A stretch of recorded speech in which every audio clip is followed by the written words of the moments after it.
Hello and welcome back to another segment of Points of Interest.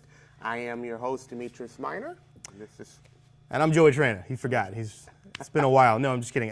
But good to see you again. Good to see you. I feel like we've had the last couple of shows, a lot of interviews. Great interviews. There's always been someone between us, though.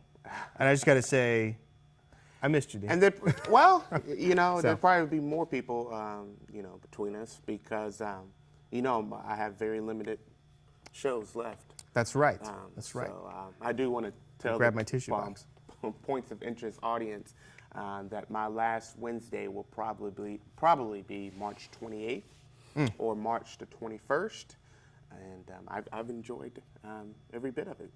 And great discussions, great debates, intriguing topics, and it's been getting better and better. Yeah, you leave me right when we start getting our stride, man. No, it's I understand. You've got other pastures to graze, and even though I will be moving to the Commonwealth of Virginia, I still will be in touch with points of interest. Keep tabs on things periodically, and just see how the show's. He'll be back. Don't worry about it. He'll be back. Maybe to make it like a cameo appearance. Or something sure. Like that. Well, no, I feel like Regis now after Kathy Lee. What am I gonna do? I gotta find. Well, I gotta find my Kelly out there. I'm about to say that he got Kelly. Eventually, okay. You still watch that show? No. See, that's that. I remember back to Kathy Lee. So obviously I don't. I'm like, not that I watched it then. Anyway, or like when The Price was Right. When what's his name? Bob Barker left, and then Drew Carey. They had a bunch of guests, and then Drew Carey. Now, I'm not gonna lie. I watched maybe one or two segments of Drew Carey, and it just was not the same feeling. Well, it wasn't until he lost weight. Then I was like, oh, okay, I can get with this. No, it's kind of like the show The Office when Steve Carell left. Oh yeah. And then Will Ferrell. I really haven't okay. watched it since, but anyway. We are just as famous as The Office and The Price is Right. If not more famous. And Live with Regis and Kelly, obviously. That's right. to bring about those Live analogies. with Joey and Demetrius. That's right. So, in any case, I'll be looking for my Kelly now. But we'll look forward to catching up with you and following you, and maybe someday I'll be reporting the news about something Demetrius has done in Commonwealth of Virginia. So yeah, I'm gonna stir up some trouble. We'll see.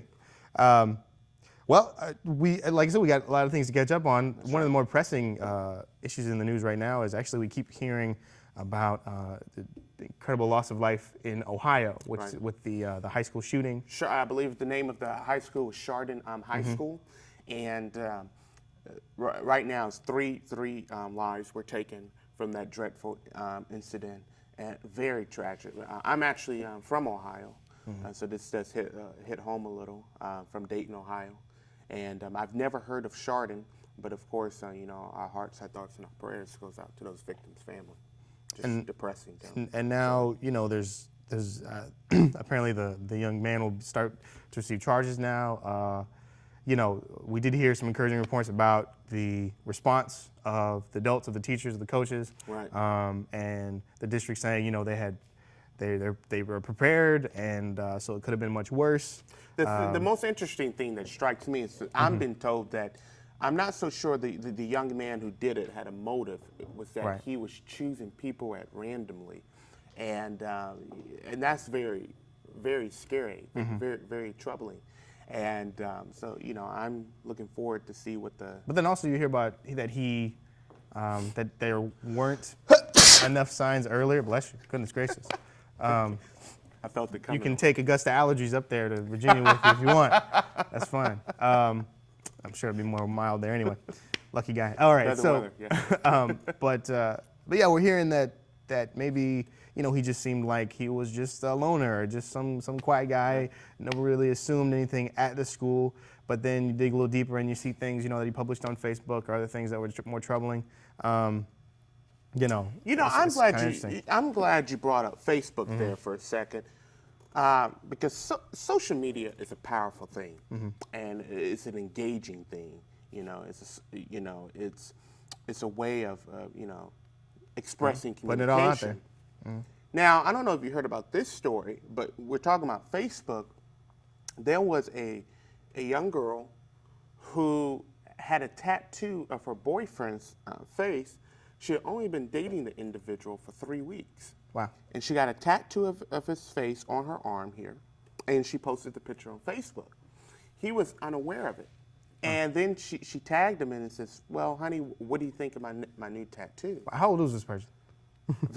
Very young. Okay. I'm not so sure of the age, but I probably would say early 20s, maybe early teens. And there was, like how you comment on someone's picture and, the comments go.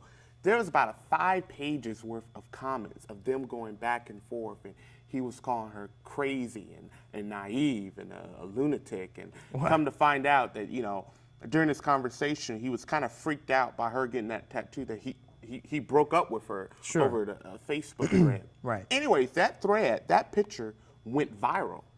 And I don't think they made the names known, but that conversation, that social network page is now available to the public. Yeah. And now it brings into question how powerful is social media and how dangerous it could be.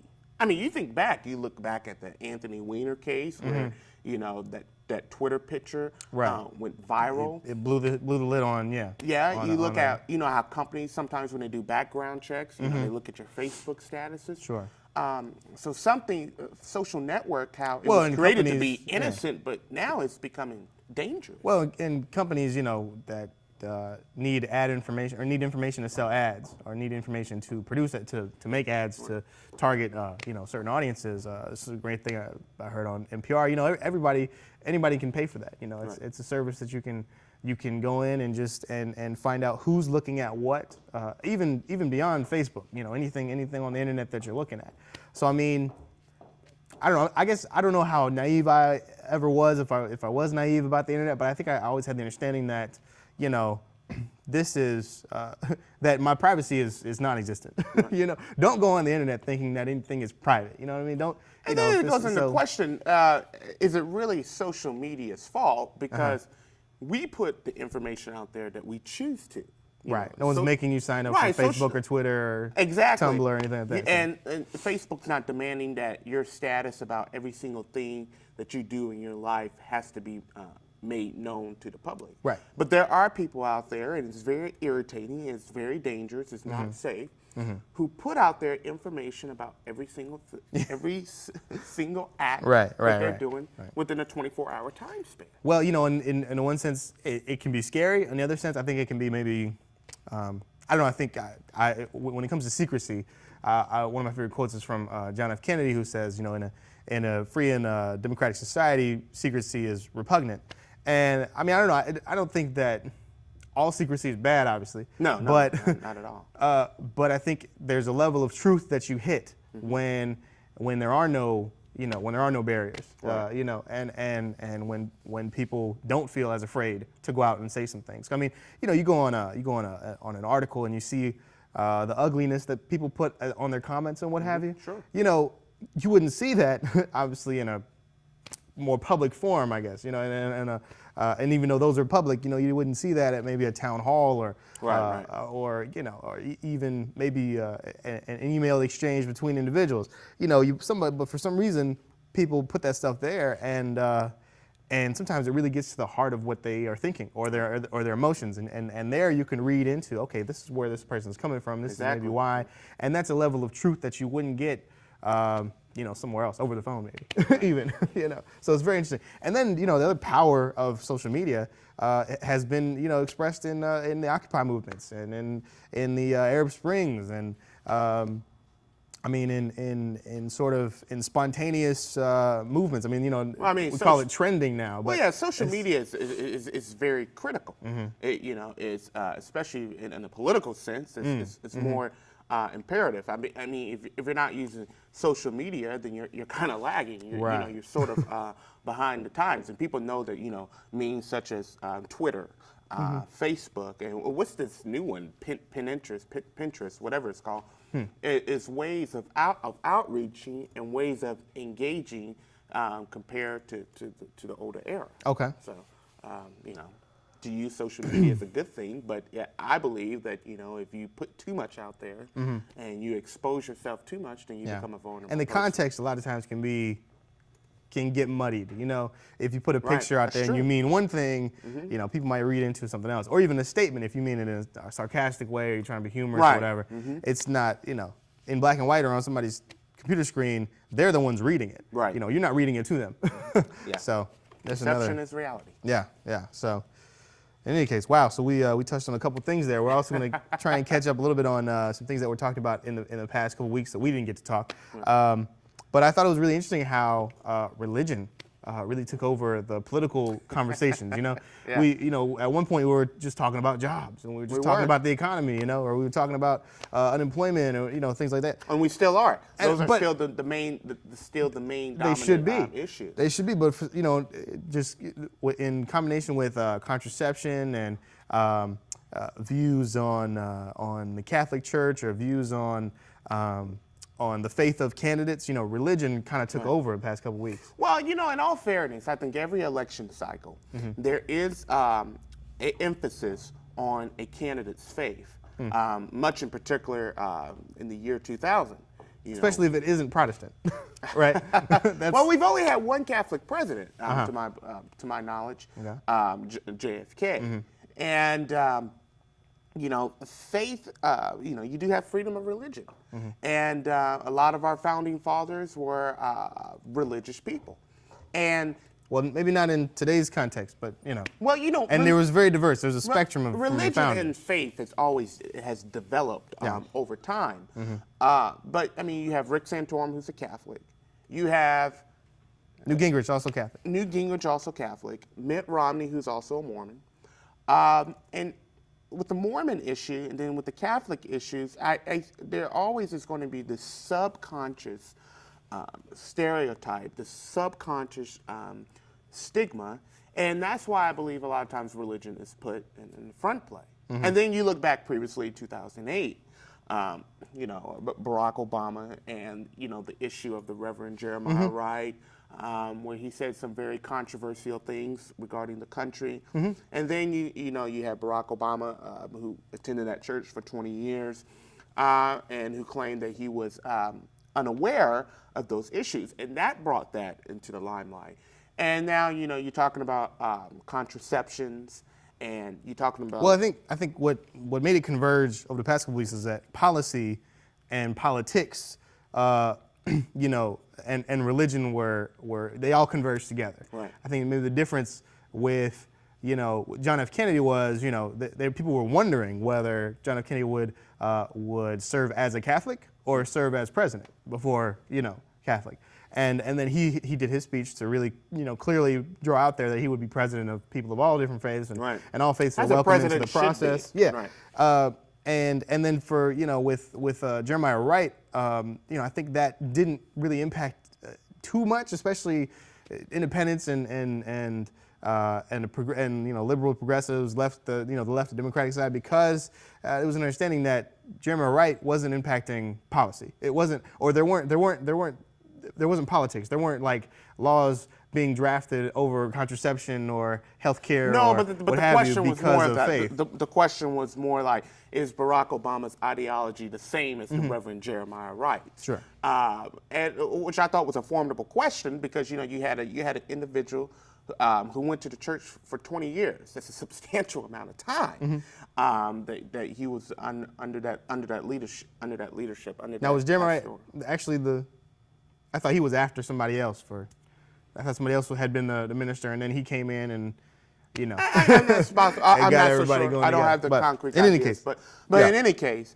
and So- it also evolved around the president's, you know, mandating the church the Catholic Church, to provide for contraceptions, Right. which caused a firestorm. Right. Among Well, I thought the Obama handled that pretty well. I mean, he said, "Okay, fine. You know, we'll compromise on this. You know, this was not included in what we had originally drafted, but we'll make it so that the churches don't have to pay for it. We'll just require the insurance companies that they pay into cover it for those individuals should those individuals need it." But yeah, the insurance that is paid for by like Catholic churches and by Catholic charities, But I mean, that goes against the Catholic principles, because No, it doesn't. There's no Catholic principle that says you can't pay insurance companies to pay for contraceptives to somebody else. But that's no, a creation. This is that's something made up. But they believe that it is infringing on their religious liberties. Catholics do not believe in. Catholics don't believe in birth control. Then if they shouldn't be able to do that, then why should my or anyone else who's a conscious objector be able to have to pay taxes to go to a war that they don't believe in? I mean, that's not. It doesn't jive. This is a country of laws. Okay. Right. Not but a we country also have of, freedom of religion. Yeah, absolutely, and we have separation of church and state. Right, and we also have, when we are religious securing rights and liberties for individuals, they can't be infringed on by a religion. So this because we can't give preferential treatment to any religion. So when the Catholic Church says, "I'm not going to pay this insurance company to pay for an individual's right of contraception," I believe they have the right to say that. No, they're infringing on the rights of the individual who. No, they're not. What they're doing is they're not compromising. I took your own argument and I just, they're not compromising on their principles. It. Right. And then you look at the majority of, and this is a. Well, so there was a compromise made. There was a compromise made, and. But it was a bad political move by the president. If you look at the majority of people in the Americans, they're using contraception. But a huge majority of these people are Catholic. A huge majority of America is Catholic? There's a good majority, Hey, but check it out. Even if there were, policy cannot be dictated by that because of the separation of church and state, which is penned by Thomas Jefferson. There would be no First Amendment without Thomas Jefferson, and his interpretation of that is because we want to protect individuals from the collusion of religion and the state. So it's about the individual. It's about the individual's rights. That's exactly what the individual's rights. Doing. There is a collusion between religious institution and a government entity. And I do not believe that the government has no business mandating a religious institution to do something that compromises their religious belief. That is an infringement of the First Amendment rights. All right, when the Catholic Church or a hospital that's run by the Catholic Church hires someone who is not Catholic, which they do, which they absolutely do, or they use public funds, or they use research money from the government, then their religious, what did you call it? Their right of conscience or what have you. But they have the right. They have the right to hire who they please. Fine. I mean, but they don't have the right to infringe on that person's rights once they're hired. It's like an employer has the right to hire. You're not listening. You don't hear me. What I'm saying is we have to protect the right of the individual, not the church. The church is not the individual. The church is not the citizen. The church is not the taxpayer, as a matter of fact, because the churches are tax exempt. Okay. Right. So what this policy is doing, and what Barack Obama compromised with them on, was in order to protect the individual and protect the church from having to do something they didn't want to do. Now, they have employees, and by law, their employees are to be offered this insurance, and that's what they've decided. We're going to offer our employees insurance, and those insurance companies have by law their own sets of standards, and if contraception is covered by that, then that's on them. This is not a theocracy. So I didn't say it was a theocracy. Well, I'm just clarifying because you are saying that we needed to protect or what have you, or put the Catholic Church's principles before the individual. The individual is the one whose rights are covered by the First Amendment. I'm saying the First Amendment gives us religious and liberty. Freedom of religion. So and religious liberty. They don't have to compromise. He's asking the church to compromise. No, he compromised with the church. The church said, we don't want to pay for contraception, so guess what? You don't have to anymore. Well, it should. And you know what? If they wanted to be real with their constituents, they would offer contraception, because 98% of the women in the Catholic Church, obviously in this country, are using it. Thank the Lord. I don't know about 98% of Catholics that use contraception, because I know many Catholics who do not use birth control. I mean, now of course, that can start a whole new conversation by itself, but that is their religious beliefs. Right. So abstinence is not a form of birth control. Now, contraception. I'm talking about contraception. I'm talking about, if you want to talk about birth control, I think everybody uses birth control. If you've ever had to watch your nieces or nephews a couple of times, that's birth control, right? But contraception is what I'm talking about, and there actually are hard numbers to show that a vast majority of people in America are using it. And I think it's a smart move. I think it's a smart move. If the Catholic Church really wants to cut down on the number of abortions, or really wants to cut down on the number of risky sexual behaviors, then they should encourage contraception. You know what I mean? And I mean, if God really did create everything and contraception is something, then hey, why not use it, right? I mean, if If it's goodness, who is contraception's the God-made there's or a is Catholic contraception's more man-made? saint who said something to the effect of Revelation is continuous. So hey, you know, Listen, no one's against contraception. no one's against. The Catholic Church is against having insurance companies pay for contraception for people. Yeah. So obviously that. Well, and I but think once again, Rick Santorum said something great about that. He basically spilled the beans when he said that that you know, basically the pro-lifers, you know, that whole argument has never been about protecting individuals or people. It's about creating an underclass that can do the jobs and pay the taxes for the underclass. So you know, and then if you go back to the time of the Renaissance, you can see where, you know, they had a whole brothels and Vatican sanctioned. The pro-life movement. The pro-life movement is, of course, advocating for the innocence of the unborn child. But that's relatively new. That is actually a relatively new idea, and it's not even scientifically sound, because if you try to say conception begins when the sperm meets the egg, that doesn't even constitute birth. Because what do you mean by that's a relatively? I say new because if you go back to the Renaissance, when the Catholic Church really came down hard on no birth control, no contraception, people need to have babies. You know why? Because we need poor people to become soldiers in the Holy Roman Army, and we need young women to become these workers and become these servers and become, these people in the brothels. You want to talk about now? That's fine. You want to talk about right now? Their argument is that you're killing a baby or whatever, and even that isn't scientifically sound. But that's a debate. But I'm educating people who believe this now and don't know why, and it's because it's never been in the interest of the Catholic Church to let people not have babies. Okay, poor people need to have babies because we need an underclass. Okay, that's always been. I mean, that's the more argument is that the people. Yeah, now we have a more argument about life, about protecting life. It's not just life, but people who can attribute to the workforce, people who can attribute. That's what Santorum said. Look it up. Yeah, it was great. I mean, he really spilled the beans. He really explained that this isn't about protecting life. This is about making sure that people keep having babies. Okay. So that they can pay into their own sort of underclass system. The whole pro-life movement is about. He said we need poor people in order to pay for Social Security and Medicare. We need people to work low-wage jobs that get taxed at a rate that Medicare and Social Security can keep paying for old people. There will always. He said it. There will always be a poor class. Always be. Well, but their conditions don't have to be poor necessarily. Absolutely, there are going to be people that make less, but their conditions don't have to be. Even Scripture tells us that the poor will be with you always. There will always be poor people. Now I'm just saying that's a fact. No, I'm not saying that we should like that. So your religious belief tells you that there will always be people in poor conditions or people with not a lot of money.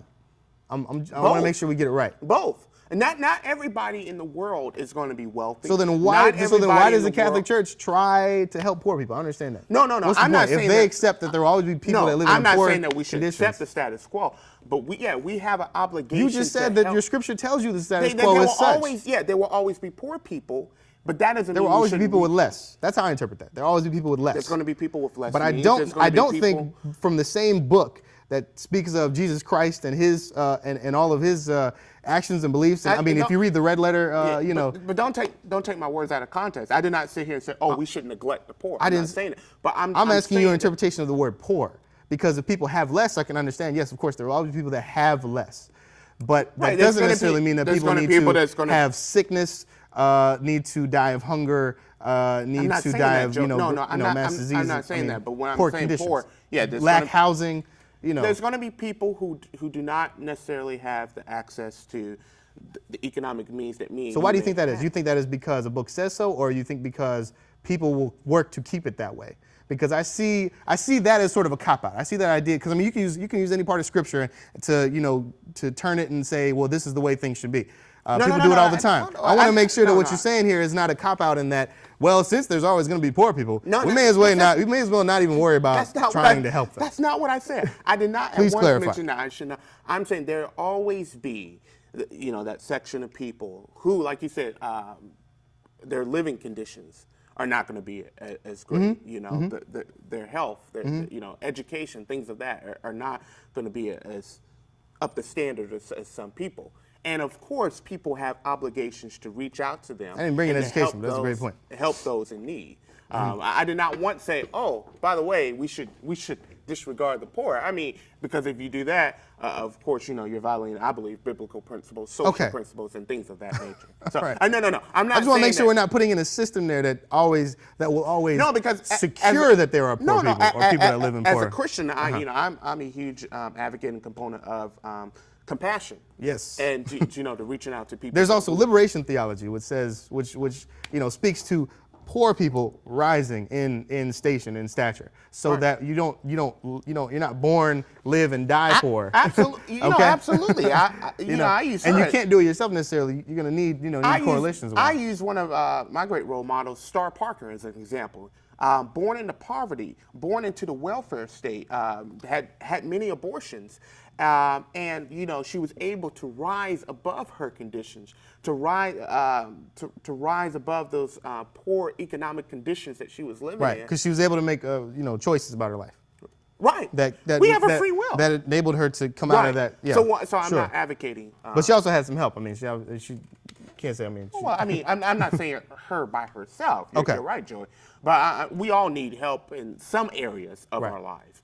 And some may be different than others, of course. But what I'm trying to say is, of course. I just want to make sure we understand that the welfare state is only an answer to an unfair state. We wouldn't need welfare if the system was unfair.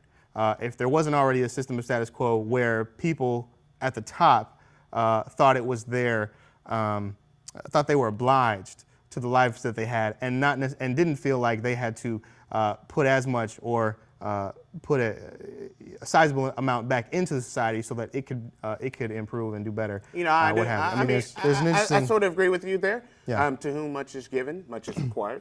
I believe that if we have the resources, especially like financial resources. I don't think you can be any more patriotic. You know what I mean? I think it's funny. I mean, I think it's funny when these so-called patriots, say, don't make me pay taxes or whatever, or stop spending on the country or what have you. A lot of Americans, as of right now, don't pay taxes. Well, sure. I mean, if you don't have much to give. That's what I'm saying. That's what I'm saying. But there's a difference between saying I don't want to pay taxes at all and the amount of taxes that the government is asking you to pay. Now that's a different debate. Scripture tells us, "Give unto Caesar what is due unto Caesar," which in translation, given to the government. I like it when people say, "Hey, God only requires 10%, of our earnings." So if 10% isn't too much for God, I like that. You were coming down, here you go, 10 commandments. Oh, by the way, I'm gonna need a little 10% slice, off of everything. We gotta work some business into this.